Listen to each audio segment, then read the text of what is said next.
9 cara ibu zaman dulu mengelola uang THR bahkan bisa ditabung. Sebelum lanjut, pastikan klik tombol subscribe, share, dan like dulu ya, supaya channel ini bisa bermanfaat buat lebih banyak teman-teman.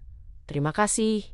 Yuk kita lanjut deh. Apa kabar ibu semua? Moga sehat-sehat terus ya. Baru juga kemarin THR kelihatan di saldo M-Banking. Kok sekarang rasanya sudah seperti mantan yang pergi tanpa pamit ya? Fenomena uang THR cuma mampir minum sebentar, ini memang bikin kita elus dada. Apalagi harga beras dan cabai lagi hobi banget naik gunung, tanpa turun lagi. Padahal kalau kita baca artikel finansial di media online sekarang, kunci ketenangan hidup itu bukan di besarnya gaji tapi di cara mengaturnya, supaya tidak boncos di akhir bulan. Kita sering merasa sudah hemat, tapi ternyata pengeluaran kecil yang bocor halus itulah yang membuat dompet kita kempes sebelum waktunya. Sebenarnya kita tidak perlu sekolah tinggi-tinggi sampai ke luar negeri untuk belajar ilmu manajemen keuangan yang sakti mandraguna. Cukup ingat-ingat lagi bagaimana cara ibu kita atau nenek kita zaman dulu mengelola uang hari raya yang jumlahnya mungkin tidak seberapa, tapi saktinya bisa buat beli tanah atau sekolah anak. Merujuk pada kebiasaan manajemen keuangan tradisional yang sangat ketat. Kunci sukses mereka adalah kesederhanaan dan kedisiplinan tingkat dewa. Mari kita bernostalgia sekaligus belajar rahasia dapur mereka yang luar biasa hebat itu, supaya dompet kita tidak menangis di pojokan kamar setiap kali melihat saldo. Cara pertama yang jadi andalan ibu zaman dulu adalah langsung konversi uang ke emas. Bukan ke keranjang belanja marketplace yang isinya skincare semua. Emas itu ibarat rem pakem buat ibu-ibu supaya tidak gatal ingin jajan seblak atau boba setiap sore hari. Contoh nyatanya ya lihat saja cincin atau kalung ibu kita yang tetap berkilau. Padahal usianya sudah puluhan tahun, sementara kita cuma punya tumpukan kardus paket di depan pintu. Mereka tahu betul bahwa nilai emas akan terus naik, sementara nilai baju baru akan turun segera setelah label harganya dilepas. Kedua, mereka itu ratunya amplop atau pos anggaran manual yang ditulis pakai pulpen macet di atas meja makan. Setiap amplop diberi label, mulai dari uang zakat, uang dapur, sampai uang saku anak-anak supaya tidak ada dana siluman yang tiba-tiba hilang. Jadi kalau uang di amplop jajan sudah habis, ya sudah kita harus puasa jajan sampai bulan depan, tanpa kompromi sedikit pun. Sistem ini jauh lebih efektif daripada aplikasi pengatur keuangan paling canggih sekalipun, karena ada rasa bersalah yang nyata saat melihat amplop kosong itu melompong. Ketiga, ibu zaman dulu sangat tegas membedakan mana kebutuhan yang wajib dan mana keinginan yang cuma sekadar lapar mata belaka. Prioritas mereka itu beli beras 1 karung daripada beli baju lebaran 5 warna yang cuma dipakai sekali seumur hidup untuk foto di media sosial saja. Logikanya sederhana saja, yaitu perut harus kenyang dulu, baru urusan gaya bisa dipikirkan.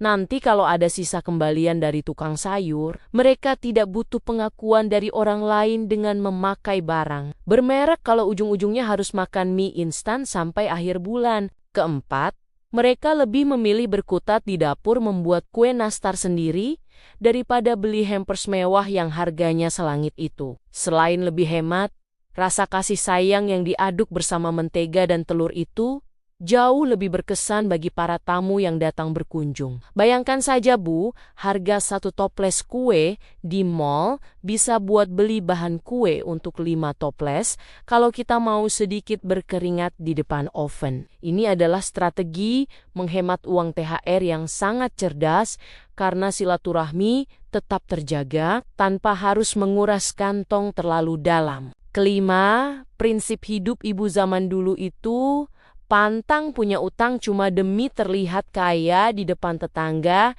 yang suka nyinyir. Mereka lebih memilih pakai baju tahun lalu yang masih bagus daripada cicil baju baru tapi hati tidak tenang. setiap kali ada tukang tagih lewat depan rumah. Gengsi itu tidak bisa dimakan, Bu. Jadi jangan sampai kita memaksakan diri demi pujian sesaat yang malah bikin pusing 7 keliling. Hidup sederhana tapi tenang. Jauh lebih nikmat daripada hidup mewah. Tapi setiap malam sulit tidur karena memikirkan bunga pinjaman. Keenam, ada jurus simpanan, receh atau uang kembalian yang sering kita remehkan. Tapi bagi mereka itu adalah tabungan rahasia negara. Setiap ada kembalian dari pasar, pasti langsung masuk ke celengan ayam atau botol bekas yang disimpan rapi di bawah tempat tidur atau di lemari baju. Tanpa terasa di akhir tahun, uang receh itu bisa terkumpul banyak dan cukup buat bayar uang pendaftaran sekolah atau beli perlengkapan rumah tangga yang baru. Ini membuktikan bahwa nominal kecil kalau dikumpulkan dengan sabar, bisa menjadi penyelamat di saat genting. Ketujuh, fokus utama mereka selalu tertuju pada biaya pendidikan anak-anak di masa depan yang harganya terus melambung setiap tahun. Uang THR bukan buat foya-foya, tapi seringkali disisihkan untuk beli buku pelajaran atau seragam baru supaya anak tidak minder saat masuk sekolah lagi. Ini adalah investasi jangka panjang yang paling logis, karena ilmu itu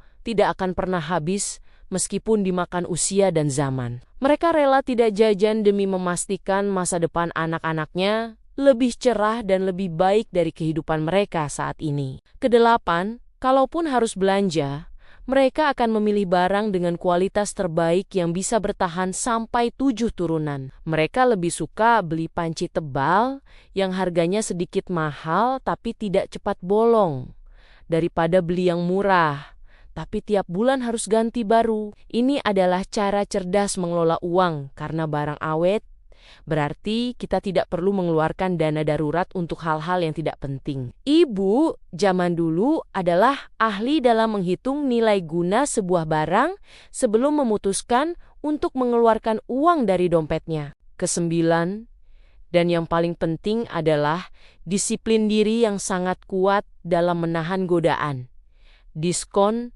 atau promo yang bertebaran di mana-mana. Ibu zaman dulu punya mental baja yang tidak gampang goyah, hanya karena melihat tulisan diskon besar-besaran di depan toko atau pasar. Kekuatan sejati seorang manajer keuangan keluarga itu ada pada kata tidak untuk hal-hal yang memang tidak kita perlukan saat ini juga. Jika kita bisa menguasai diri sendiri, maka uang THR seberapapun jumlahnya pasti akan cukup dan bahkan bisa disisihkan untuk ditabung. Kalau kita renungkan lagi, cara-cara jadul ini sebenarnya sangat relevan untuk menyelamatkan kesehatan mental dan finansial kita di tengah gempuran gaya hidup serba instan. Memang tantangan kita sekarang jauh lebih berat karena godaan ada di dalam genggaman tangan lewat aplikasi belanja yang bisa diakses sambil rebahan di kasur.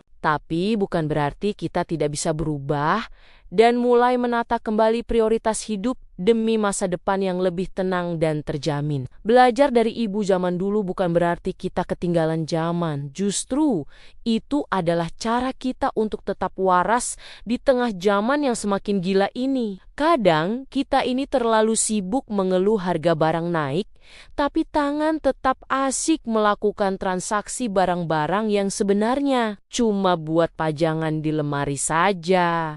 Kita harus jujur pada diri sendiri bahwa musuh terbesar dalam mengelola uang itu bukan inflasi, melainkan keinginan kita yang tidak ada ujungnya itu. Mari kita mulai belajar sedikit tega pada diri sendiri demi kebahagiaan keluarga yang lebih hakiki dan bermakna dalam jangka panjang nanti. Tidak ada kata terlambat untuk mulai mengatur keuangan dengan lebih bijak. Mulai dari sekarang juga, jangan berkecil hati kalau saldo tabungan saat ini masih tipis, seperti tisu dibagi dua, karena setiap langkah besar selalu dimulai dari satu langkah kecil yang konsisten. Mulailah dari 1 amplop atau 1 gram emas, dan rasakan sendiri keajaiban dari konsistensi yang kita lakukan setiap harinya dengan penuh rasa syukur. Ibu adalah jantungnya rumah tangga, Jadi kalau jantungnya sehat, maka seluruh anggota keluarga juga akan ikut merasakan kebahagiaan dan ketenangan itu. Kita punya kekuatan untuk mengubah kondisi keuangan keluarga kita menjadi lebih baik dengan meniru semangat juang ibu-ibu hebat zaman dulu. Semoga semangat ibu-ibu zaman dulu dalam mengelola uang THR bisa menular ke kita semua supaya tidak ada lagi drama dompet kosong sebelum lebaran usai. Tetap semangat Bu, karena menjadi ibu yang cerdas, finansial adalah bentuk kasih sayang terbaik yang bisa kita berikan untuk suami dan anak-anak tercinta. Mari kita buktikan bahwa kita bisa jadi menteri keuangan rumah tangga yang hebat dan tetap bisa tersenyum lebar meskipun banyak tagihan menanti di depan mata. Demikian, terima kasih sudah mendengarkan ceritaku kali ini.